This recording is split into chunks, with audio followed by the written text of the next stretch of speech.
Morning, everybody. Welcome to a special meeting of Osoyoos Town Council, Wednesday, February 22nd, 0900, Council Chambers. The first item would be, is there any late items for the meeting? If not, we'll adopt that agenda by consensus. No business arising, no delegations, no correspondence, no bylaws, going right to business G1. We have a report coming back to council on the Osoyoos Marina operations policy, and there's an inclusive report from the community planner and the approving officer, Mr. Shannon. Who was Mr. Shannon going to present? Okay. Good morning, Council. On December 19th, I provided Council with a comparison of moorage fees from other marinas, draft moorage license agreement, and a list of questions regarding marina operations for Council's feedback. Mayor Wells and Councilors McCordoff and Rhodes were present at that meeting and provided feedback on the questions. And then following that, on January the 16th, 2012, the Director of Planning and Development Services received further feedback from all of Council on the list of questions regarding marina operations. And on February the 20th, requested further direction from Council on 3 different options to allow subleasing of the regular marina slips. Previously, Council advised staff that subleasing of the slips should be entertained for the first year on an experimental basis. The February 20th staff report included a summary of their previous feedback, a revised draft marina moorage license agreement for their endorsement or suggested revisions, and a draft marina operations policy. Attached to this report, you'll find a copy of that report and the policy that was presented to Council on February the 20th. As it relates to the subleasing of the slips, Council directed staff to proceed with option 1, as described in the February 20th report. With this option, only one vessel would be authorized to use a marina slip at any one time. Council should be advised that necessary changes were made to the draft MMLA to accommodate those changes, and it was forwarded to the town's lawyer for further review. Council directed staff to make some revisions to the draft marina operations policy and then return it to the next available council meeting for their approval. And the following statements have been added to the policy. A primary moorage licensee of a regular moorage slip may sublease their slip one time during the moorage season as per the terms and conditions described in the MMLA, and one vessel shall be authorized to use a designated marina slip at any one time. The following statement was removed from the policy. Moorage leaseholders in good standing will be offered the first right of refusal for a boat slip in the next subsequent year, which may, if deemed necessary by the town, be subject to revisions to the marina moorage license agreement and or a change in the moorage fees. So the attached marina operations policy has been prepared for your consideration. Under implications, community, this policy will establish necessary guidelines to manage the marina.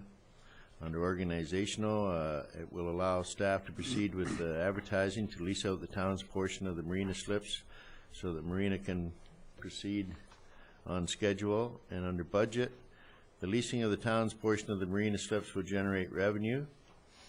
And then the CAO has added this next little bit of information under budget, and it says, at a previous COW meeting, administration provided direction to change $1,500 per slip, or to charge $1,500 per slip, sorry.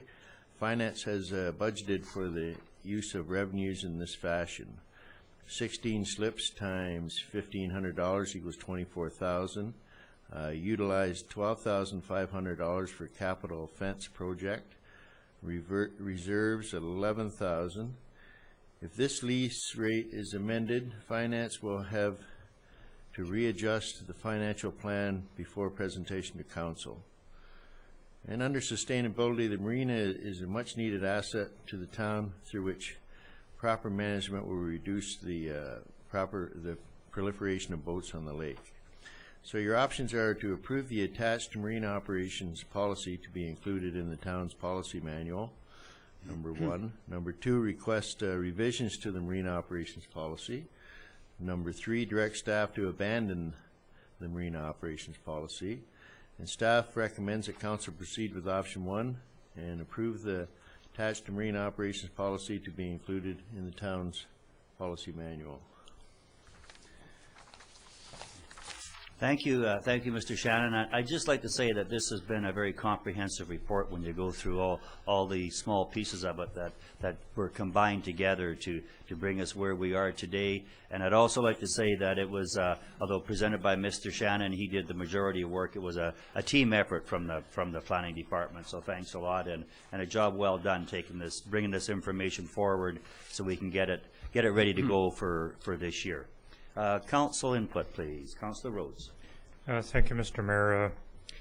So in retrospect, I know we had some discussions about that statement that was in there about the first right of refusal, and I know there was a little bit of discussion about it, and we decided to remove it. But in retrospect, I'm having second thoughts about that at this point, and I'm wondering if we could maybe have a little bit of an opportunity to discuss that a little bit more.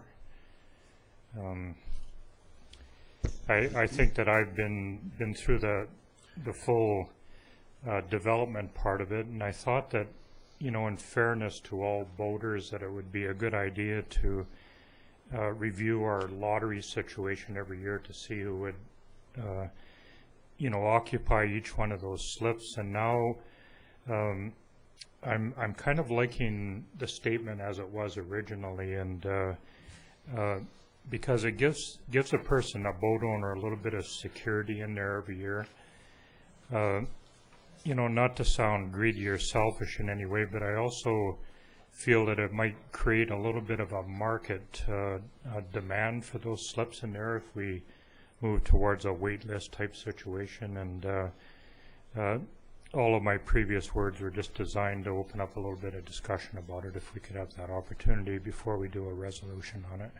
Okay, thanks, and I think that's wise. There's a couple sticklers in it for myself that I'm still going to talk about. So, Mr. Romanko, please. If I could just speak to process, Mayor Wells. One of the ways in terms of process is I would see that discussion turning into debate. And one of the ways to do that would be to put a motion on the floor with an option, and then debate the option. You can always adjust the motion, but if you are going to head into debate, I think the appropriate method would be to put a motion on the floor. Okay, that's not normal practice. We normally open it up for. Well, as long as you don't go into debate. Pardon? As long as you don't go into debate.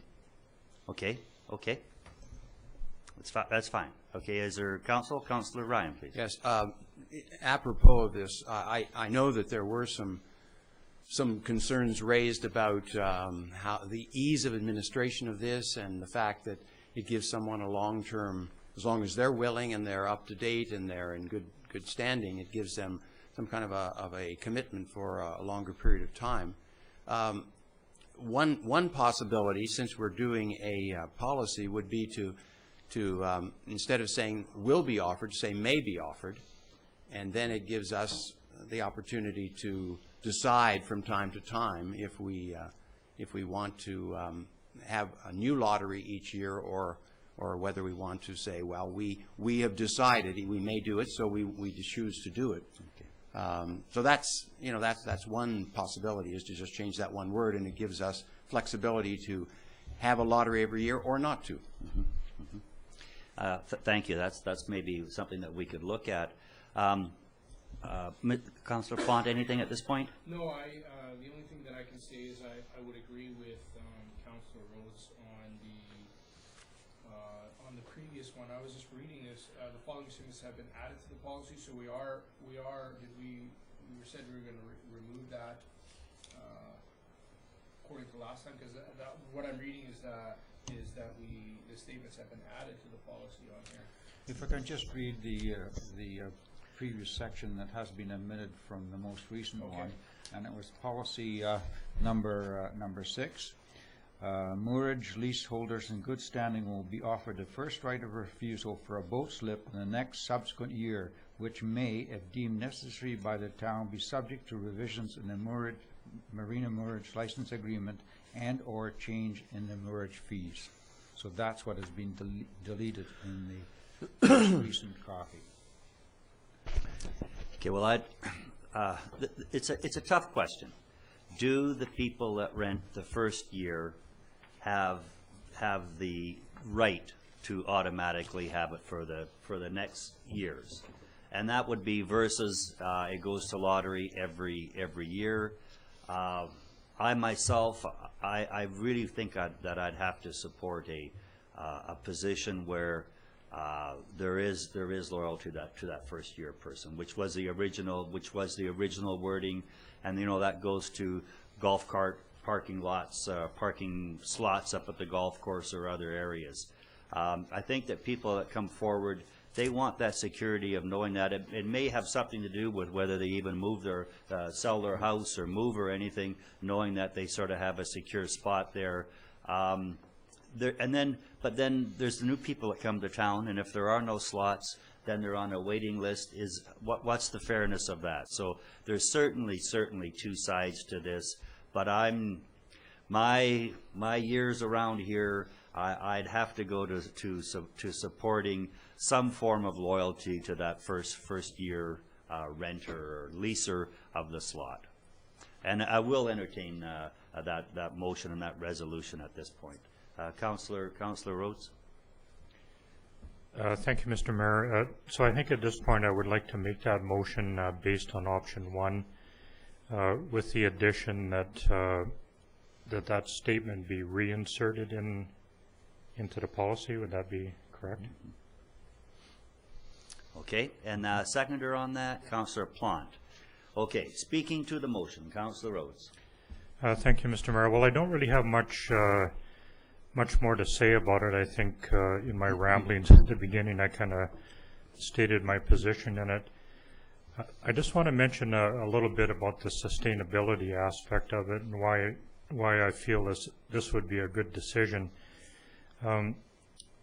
The F fingers out into the lake are extremely controversial, as we know.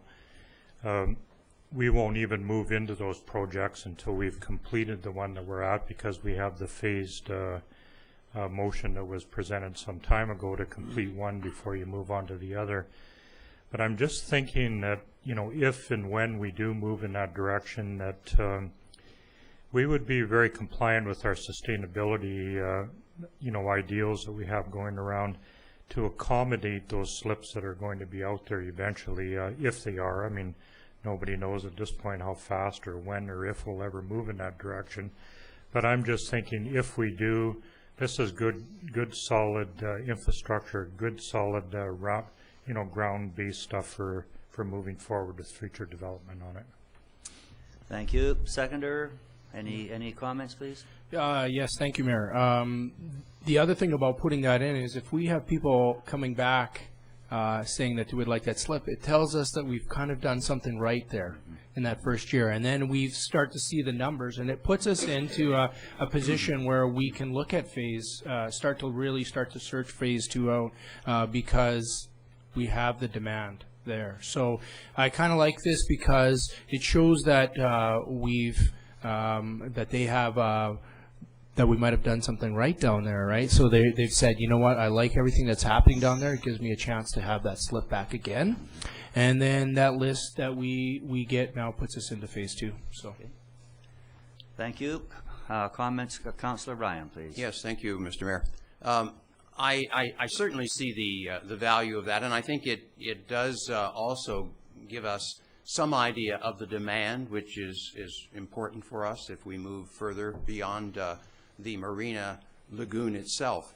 However, I will I would like to put a subsequent motion after this one is disposed of, because I think it is really important that initially we broadly make it known that there will be a lottery and that people need to submit to a lottery.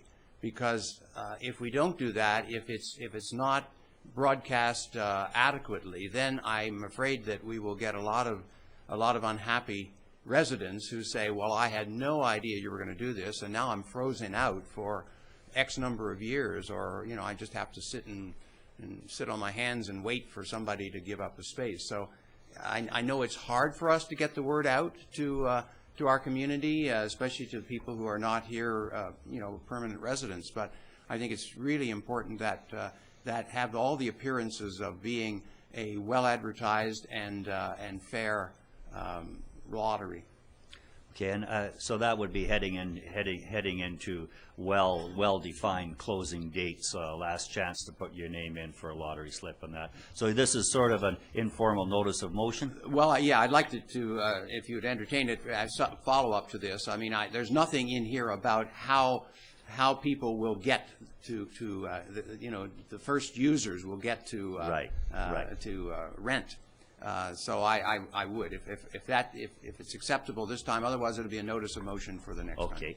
Mr. Romanko, please. Just one comment is that council may want to consider, if we are not going to a lottery every year, that there be at least a time frame attached to the lease, and I would suggest 3 years.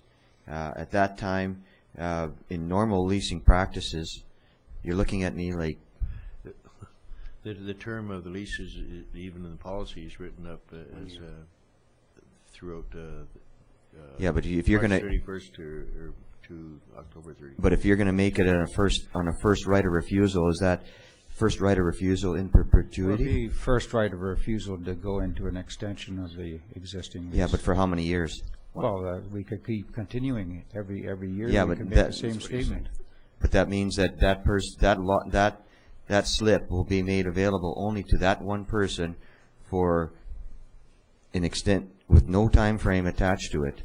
And so what you're doing is you're making a public resource available to one individual for no. Okay, I understand the point. So you want to put a limitation on it of 3 years, but would that mean to say that that person would not be able to apply for another lease, or he would? No. He would start again. He would start again if council chooses to continue. Part of the process is, you know, usually in a leasing practice like that, if you're a leasee in good standing, you have no real reason to drop a leasee. However, things change, and if you're going into a lease with a wide open term, first of all, you know, in terms of making the maximum, we should really consider is 5 years, but I would suggest 3 in this particular situation.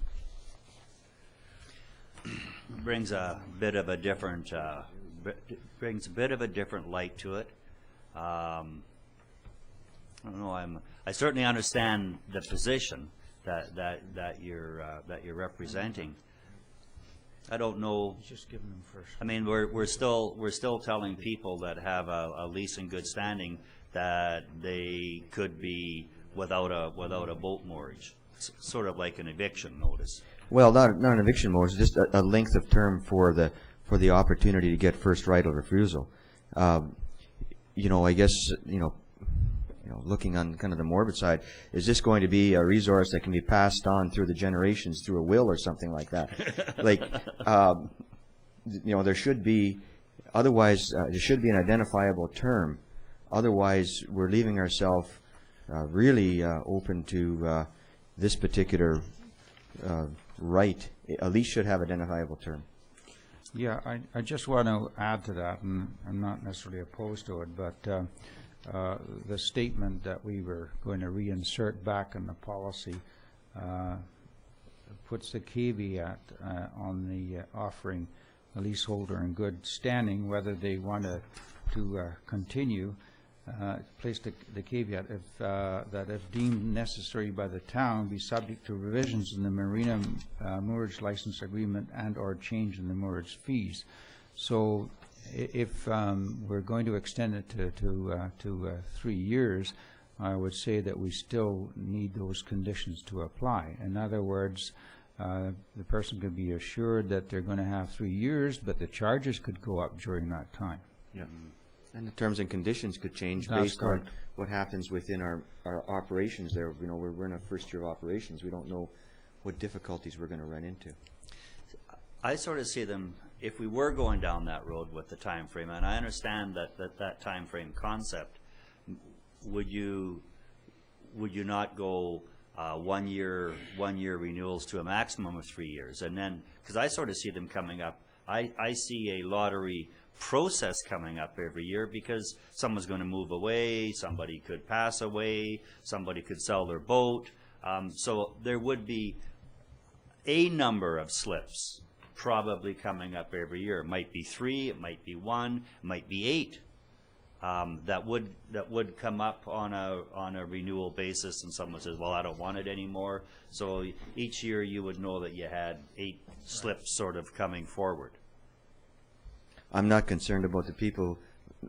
I'm just somebody who sees themselves in a lifetime I understand. Yeah. lease relationship with the town on that particular slip with no movement out.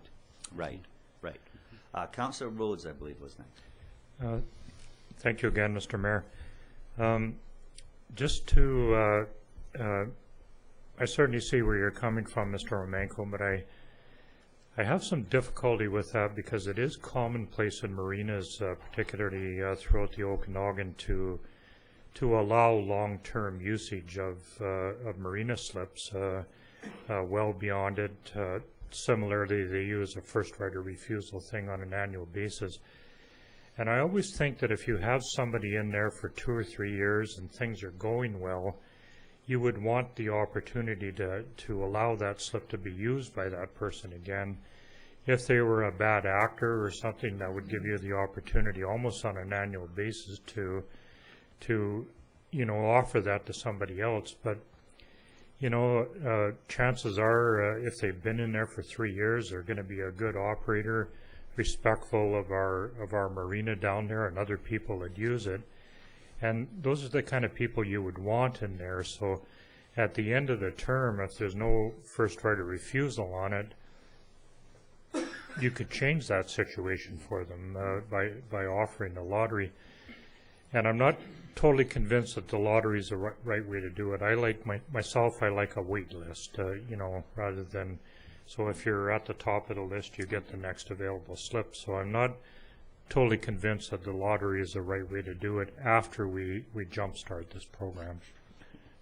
Thank you, and that again, that's good input. I like throwing the wait list versus the lottery on the table. I'm just sitting here thinking how the simple little projects can have quite a few little twists as we try to land this. And I think at this point I'd like to make the statement that we're going into uncharted waters, apropos boat slips, but we're going into uncharted waters here. We've never done this before. We know that and I think we should keep this in mind as council, that let's try to land something that's solid. It will need tweaking. Believe me, we will be doing some adjustments after we see a year of operation. We're not going to land this thing perfectly right out of the chute. There will be some tweaks maybe as to costs and a whole bunch of different things that will arise after that first year of operation. So I think we want to keep that in mind. Let's get this as close as we can, and then get the darn thing going, and the answers will become obvious once we're in operation. Councillor Plant, then Ryan, please. I was just wondering about doing a renewal prior to the lottery.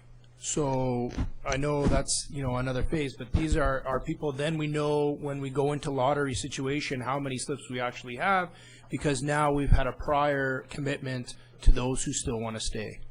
So I just wanted to put that out there. Whether that From a staff perspective, I think that would work very well. It makes sense. I just want to address the general situation, if I may, about lottery versus a waiting list. And for the first year, we certainly support a lottery because it's going to create a lot of buzz and excitement. People are going to be very interested in this. And also, too, and Councillor Plant has alluded to this, you know, we need to take the opportunity of building up a demand or customer list to find out as many people out there who would be interested in having a slip.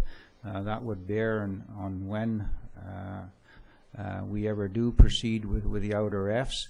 A lottery will, I think, invite a lot more people than a wait list. As soon as they find out that, you know, they've missed it, there may be less of a motivation on their part to put themselves on the list for a possible slip next year. And the other issue I have with that as well is that, albeit, and this goes back to Councillor Ryan's point, we're going to be very, very thorough with our advertising process and getting out as many media as possible in terms of making sure that as many people as possible are aware of these opportunities. There's always going to be somebody who comes back and said, well, you didn't do enough. I didn't see that particular issue in the paper or the e-news or whatever, and I missed a valuable opportunity, and it's just going to create a lot of acrimony if we go down that road. Thank you. All just great points happening. So what I heard there was lottery to wait list, and I think that really makes good sense, that people are going to be on that list, because otherwise that lottery, the person that isn't going to renew may not let you know till the last minute. You don't know how many you're going through. I could certainly see lottery to wait list in subsequent years as being a good way to go. When they come available, you go to that person at the top, and I think that could work well.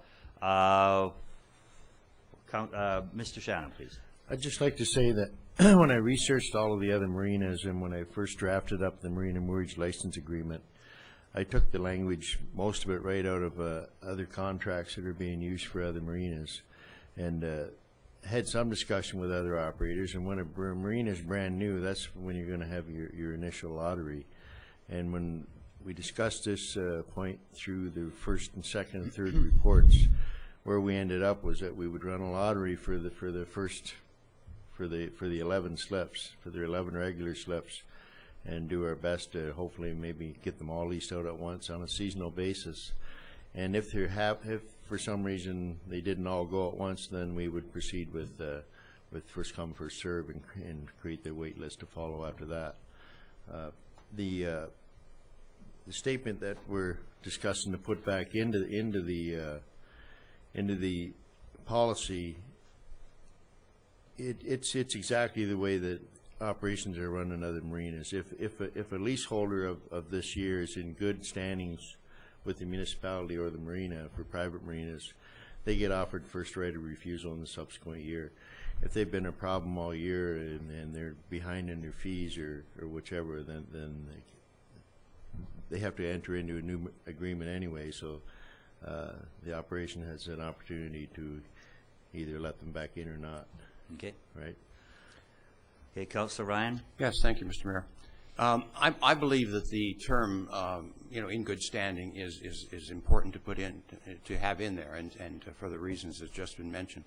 However, I think Mr. Amenko's point is a very good one, and with every lease that we have on town facilities that we lease out to third parties, we have terms, and not only is there a term, but there are a number of renewals that are permitted before it expires. And so I think it would be important to, other than attrition of people not wanting to, either being, bad lease or leasees or what is it? Leaseor, I guess they're the leaseors, right? Mm-hmm. Mm-hmm. Anyway, the people who rent, if they're not fulfilling their obligations, then obviously we don't want them to continue. But on the other hand, other than people who, for whatever reason, give up their space, I think it's important to have a fair opportunity, because you're paying, even as a non-boat owner, you are paying for the marina in the sense that you are, it's a public facility and it's being maintained by public funds. So I would like to see us add simply to that after we say refusal of a boat slip, first refusal of a boat slip, for 2 subsequent renewals. So I would like to offer that as an amendment, that we insert the words for 2 subsequent renewals in the proposed text that we're looking at, and that would be after the words first right of refusal for a boat slip, and that would entail dropping the next 3 or 4 words, 5 words from that text. Okay, I wouldn't consider that to be a friendly amendment. So that we'll get. I want to go back and craft the first motion, and then we'll look at that as the amendment and probably be voting on that separately. Mr. Remanko? If I could just take a minute, I'd like to go and check the community charter, because I think I have some recollection of council's limitation to a 5-year period. This is just something that, you know, when we were dealing with other areas, and I just run out and get the community charter and just check that. Just on a matter, if I may, of procedure, are the only amendments that we accept friendly amendments? No. Oh, heavens, no. No, we will accept, we accept all amendments, but they'll be voted on separately. We would vote on the amendment first. Which is what I was making. I was making an amendment. Okay. And you're saying it's not a friendly amendment, so it sounded to me as if you were saying... Well, a friendly amendment, we squeeze it in on the one vote. Right. A friendly amendment, we actually, it works into the initial motion. Okay. Right, but usually amendments are voted on no matter whether they're friendly or unfriendly, as long as they don't change the substance of it, which this one doesn't, I don't think, would be considered first before the main motion, with or without any amendments, is debated. Okay, well, we'd have to go back and get that original motion, which was what I, and then we'll look at yours as whether it's friendly or not. Okay. Okay, you don't deem it to be, you deem it to be friendly. That's why I want the original motion. So maybe we'll go there. May we have the motion? Moved by Councillor Rhodes, seconded by Councillor Blount. And resolved that Council approves proceeding with option 1 to approve the Marina Operations Policy to be included in the town's policy manual, and the following statement be reinstated into the policy. Moorage leaseholders in good standing will be offered the first right of refusal for a boat slip in the next subsequent year, which may, if deemed necessary by the town, be subject to revisions to the Marina Moorage License Agreement and/or a change in the moorage fees. Okay, so having heard that, I would say that yours is contrary to that. That one said right to renew, and you're putting limitations on that. So if you would like to make that as an amendment, and we'll get a seconder to it, then we'll deal with that separately and deal with that first. I would put as an amendment that we drop the words in the next subsequent year and insert for 2 subsequent renewals. Which would be like a 3-year term you're putting on that. Yes, that's right. Okay. Yes. Okay. So it's qualifying the open-ended nature of the... Okay. Is there a seconder for that motion? Is there a seconder for that? Sorry. It's not a motion. It's an amendment. Yeah. Is there a seconder for that amendment? Once, twice, 3 times, that motion or that amendment remains on the table. It hasn't been seconded. So we have the main motion on the floor. The motion mover, that's acceptable. okay. Okay, that's where the motion is the way that I intended it crafted. Okay, we'll just keep this recess going for a minute while Mr. Remanko gets, because at this point it has no term.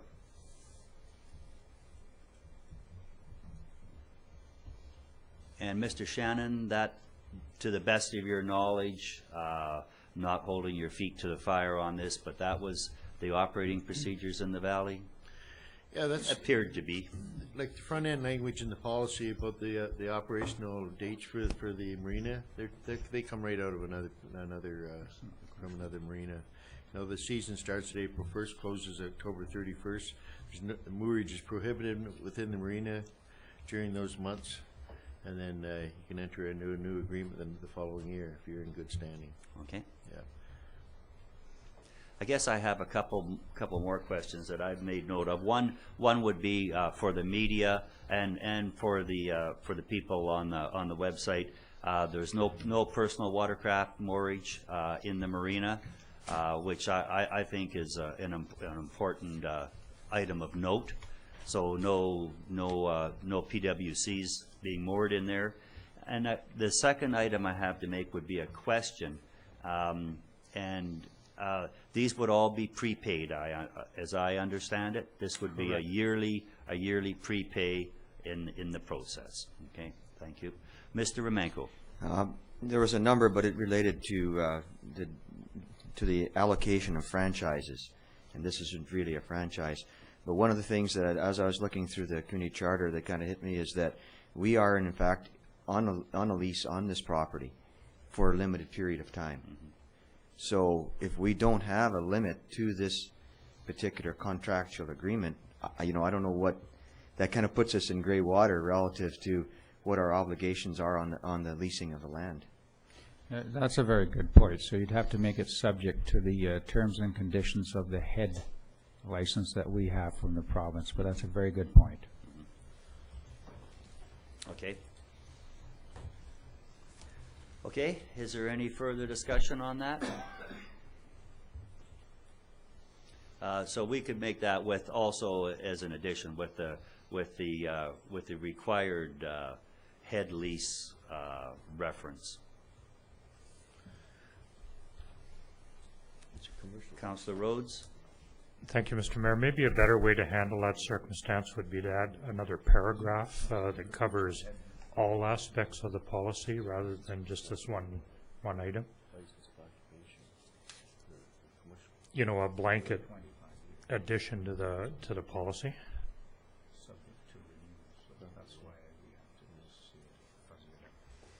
For example, if we were to lose that lease and somebody else took charge of it, everything at the marina we would want to become null and void and cease to exist at that time, wouldn't we?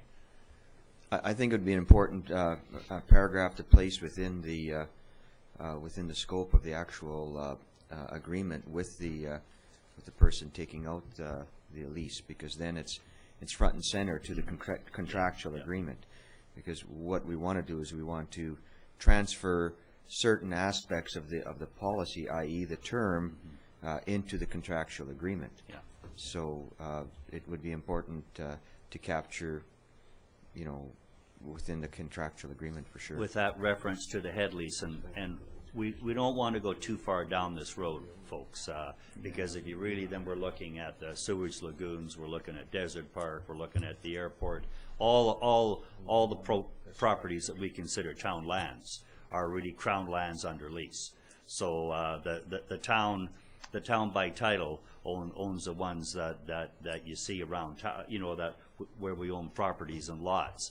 The rest of it is operating, it's crown land. So you have to take that assumption that that's going to continue being crown land granted to the town for its use and the betterment of the folks that live in these towns. So I don't think we want to go too far down there. Yes, please. Mr. Mayor, just for clarification, are we adding the statement subject to terms and conditions to the original motion? The head lease reference? I thought we were, but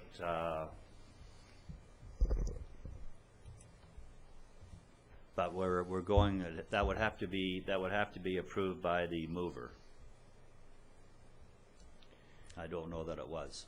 My preference would be to leave the motion standing as read off, and if we have concerns about that particular aspect of that it be covered, that it covers an agreement with each individual that will lease the slips and certainly cover all of the aspects of this policy.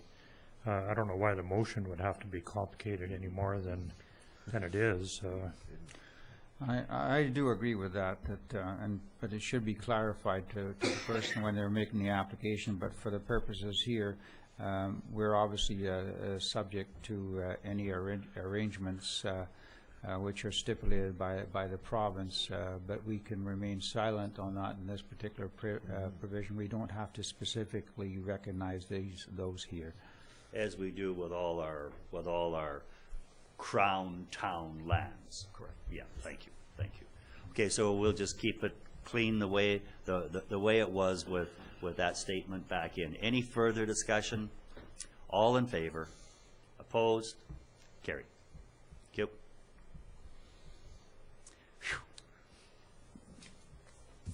Okay, next item. I hope this one goes easier, Mr. Doucette. You're looking a little worried. Just a question, Mr. Mayor. There was some discussion at the last committee of the whole meeting relative to the fees, and that's why in terms of discussions, was there a desire to have any further discussions on the fees, because we are going into budgeting?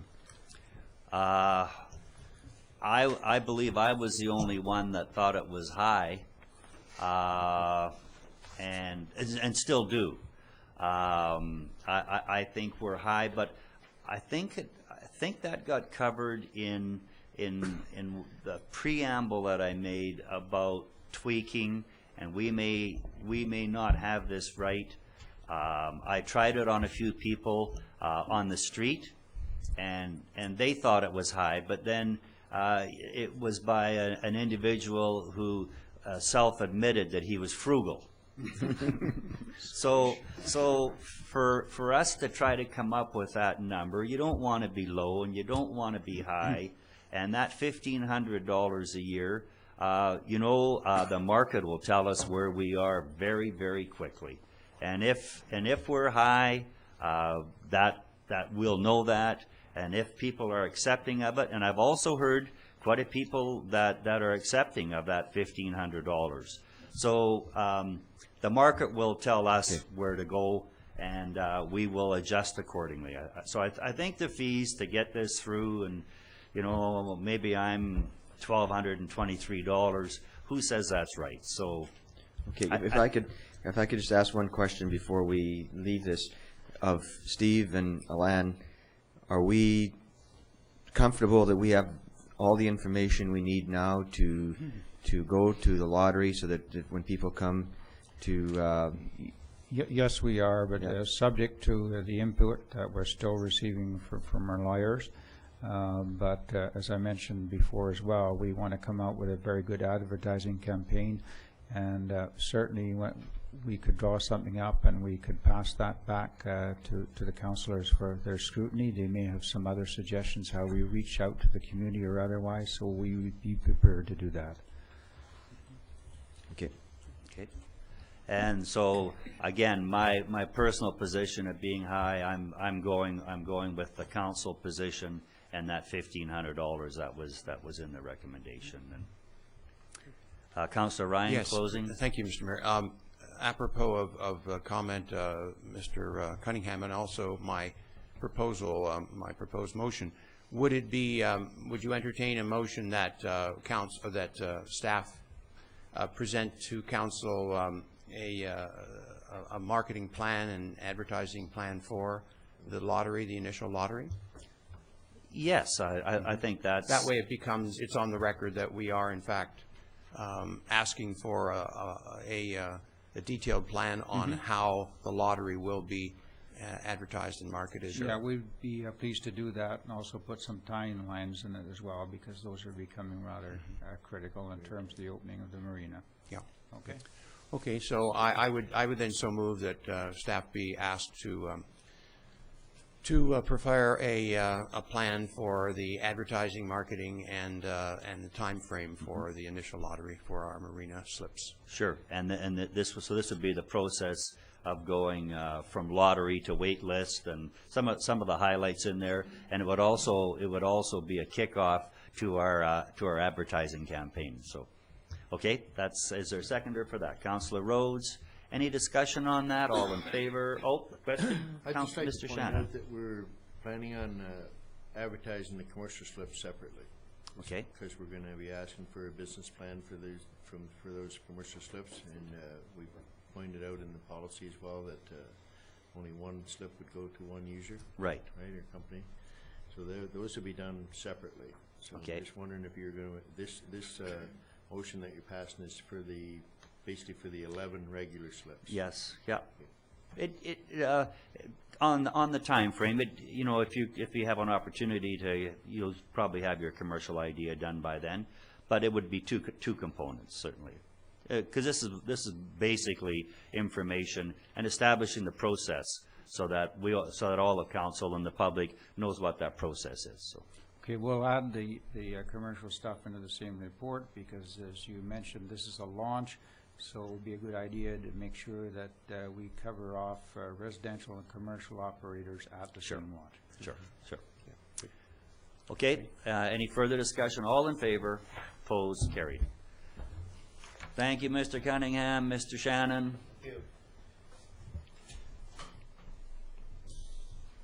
Mr. Mayor? Yeah, yes. As much as I'd like to be here for this next agenda item, I'm sensing a little bit of conflict here, so I'd like to be recused from this agenda item if I could. Okay. Thank you, Councillor Rhodes, for that recognition. Absolutely.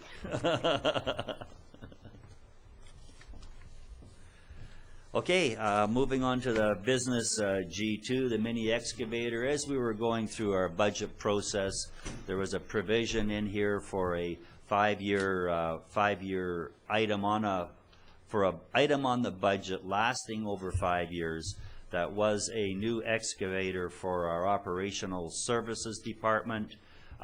There was some questions raised at that time as to need. How this was needed, why this was needed, do we need it now? So that went to Mr. Doucette, the director, and this report now is going to address some of those questions. Mr. Doucette, please. All right. As you know, this is not a new item on our budget. This has been going on for some time as part of our fleet management plan. The priority at those times, back last year, the year before, you know, we had other priorities such as the vac truck or such as getting another truck for our crane, et cetera, et cetera. So at this point, we are at an area where this would be a very valuable tool for us, as explained in the report that I have before you. Another key factor as well is the fact that the replacement of our backhoes will be definitely moved back, and the costs are significantly higher. So in the 5-year plan that we discussed earlier this month, we had two backhoes being ready for replacement in the next 3 years at a cost of roughly $250,000 that will no longer be needed at this point. They will all move back within 3 to 5 years, and matter of fact, one of the older back probably won't have to be replaced at all because of this new unit. Okay. All right. And again, like I say, there's factors, and this is we don't purchase equipment just a fact for purchasing equipment. There is some thought process that go through this. As far as sort of whatever it be efficiency or safety, all these factors are considered when I come to council to present to you a piece of equipment. And this is discussion through our mechanic, obviously, and discussion through our operators that deal with this on a regular basis. And this is the content of this report is based on that, obviously. And again, like I say, this is we always look at improving our fleet. Council have been quite supportive over the past years to actually support Public Works and our needs for equipment.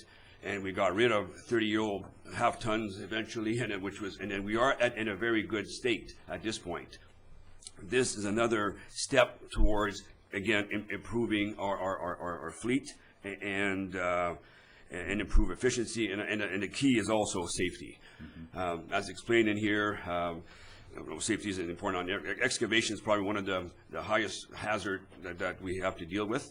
Not only of the locations that we have to dig, right down on streets or highways or whatever the case is. And again, there's still need for backhoes, don't get me wrong, but this being a little smaller footprint, like I explained, it will sort of reduce the area that we're, make it safer for our operators and also for the public as well. Okay. Again, like I say, as far as the options, again, like, you know, and the reason for the trailer also is we have a trailer now, but that trailer is also used for our lawnmower in the summer, which has gone pretty well every day. So if we don't get the trailer, our efficiency sort of loses. I guess we have to go back and forth to chase the trailer for this excavator sort of thing. So basically what we're looking at is, again, it's a lease. It's a lease for 5 years, divided among 4 of the key components that the backhoe will work. Water, the 2 waters, town, and also irrigation, sewer, and then roads. Those are the areas where obviously this is going to be used the most, and that's where our finance director has allowed in our 2012 operating budget those figures. So we see it as one figure coming to us, but it is across 4 departments. That's exactly right. 4 different line items in the operating budget. Okay, and this was 85,000 with 65. 65, including the trailer. Including the 55, trailer. 5510 the breakdown. Okay. And then okay. like I say, this is budgetary figures. Hopefully we will be able to do better than this, but to get the ball rolling, this is where we're at right now. Okay. Yeah. Last year, I believe, like I say, and this is not including the cemetery. The cemetery is one of the bigger parts where this would be very, very efficient, because of the fact that, you know, we're getting more, a lot tighter in those areas, and the backboards is a lot wider and they're creating more problems. But other than even not even renting it for I think we had about 40 hours of rental last year at about $200 an hour, so it's about $8,000 or whatever. So yeah, right. it adds up fairly quickly. And again, like I say, we're not here. I'm not here to spend money for nothing. This is a need that we feel that it's an important need for us, and again, another good step in the direction of where we like to go with our fleet. And then, like I say, we have been doing very well over the last, well, basically 20 years. Mm-hmm. So the backhoes we have now, as I recall from the budget process, they're quite old. They were one's a 1990. But again, like I say, that we keep them around because we don't get nothing for them. Okay. You know, to sell them, we don't get nothing for them. The other one is a little newer. I think it's a 2002, I believe, and still in fairly good shape. Like, you know, and again, like I said, by having this, like I said, it'll probably take away some of the uses for these, therefore improving. Just the same thing as last year with the vac truck. It's going to take away from our little sweeper that you know, so extend their lifetime as well. And that's looking at the big picture. That's what we're looking at. Okay, great. Council, please. Councilor Ryan. Yes, thank you, Mr. Mayor. I had the opportunity to talk to you briefly, Mr. Doucette, about this at our budget deliberations. Yes. But could you explain the actual description of this piece of equipment and some of the add-ons that it has to do certain types of jobs for council and for those that are going to look at this on the internet? Okay. Well. The thing with first of all, it is an excavator, like even the big ones, but it's just a smaller version of it. And then it's got the key component to this is, well, first of all, it's going to be on rubber tracks, therefore protecting a lot of our roads and in the cemetery, especially at the cemetery. The swing totally goes right around as compared to the backhoe, which is only limited to a certain area. Oh, okay. So what that does is you can put the truck behind you rather than beside where the excavation is, which is a dangerous situation. So that is a big factor of that. Location, we have a lot of easements in town where we have water and sewer that we have to go with shovels at times, and this piece of equipment is be more flexible to get to those areas. There's a potential of all kinds of attachments to it, like a little compactor. So, like, you know, rather than using a hand one, we use a compactor. There's all kinds of post pounders that you can add on to this as you go. But at this point, those are the key components, and again, like I said, an area where it is a smaller footprint of tobacco, especially when you're working on roads, so you can stay away from the traffic portion as much as we can. I mean, we do have water lines that are in the middle of the road, but we have no choice. But those are the sort of the key aspects of that will help this. If I had my operator sitting right here, my operators, they would go on and on and on about all the benefits of this, but I'm trying to do my best to fulfill their needs as well. Okay, great. Councilor Pont. Thank you, Mayor. I just wanted to say thanks for this information. I think what people are always, they're going to see this shiny new machine out there, and they're going to wonder why the town spent money on it. And so I think this really covers a due diligence on our part to give the reasons why, and I think you've done a great job of that. So I would right now like to try to move the motion to purchase both the mini excavator and trailer through the 5-year lease. Okay, seconder, Councilor Ryan. Any further discussion on that, Councilor Ryan? Yes, I'll speak to that, Mr. Mayor. And simply to add to what Mr. Doucette has said, not only are we buying this and spreading the cost over 4 different uses and 4 different budgets, but we're also buying it over 5 years. So I think that the $65,000 or that amount with some interest sounds like a lot, but I recall we were talking about around $14,000 a year as the cost of amortizing this. And if you spent $8,000 last year renting, I mean that's more than half of the annual cost of actually owning and having it whenever we want it at our disposal. So I think it makes sense. I think we did review the 5-year cycle of replacement of equipment, and as Mr. Doucette said, this will give some additional life to several pieces of equipment. So I'm very supportive of it.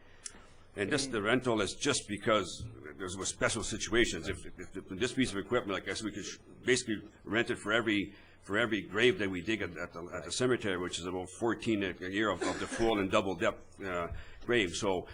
It's like I say, if you build it, you will come. If we haven't, we will use it, basically. So the rental could have been way higher than that as well. Okay. Just for my personal interest, a double depth grave, what depth is that? We're roughly at about 9 feet. About 9 feet, okay. Yeah. Okay. Thank you. Any further discussion on the excavator?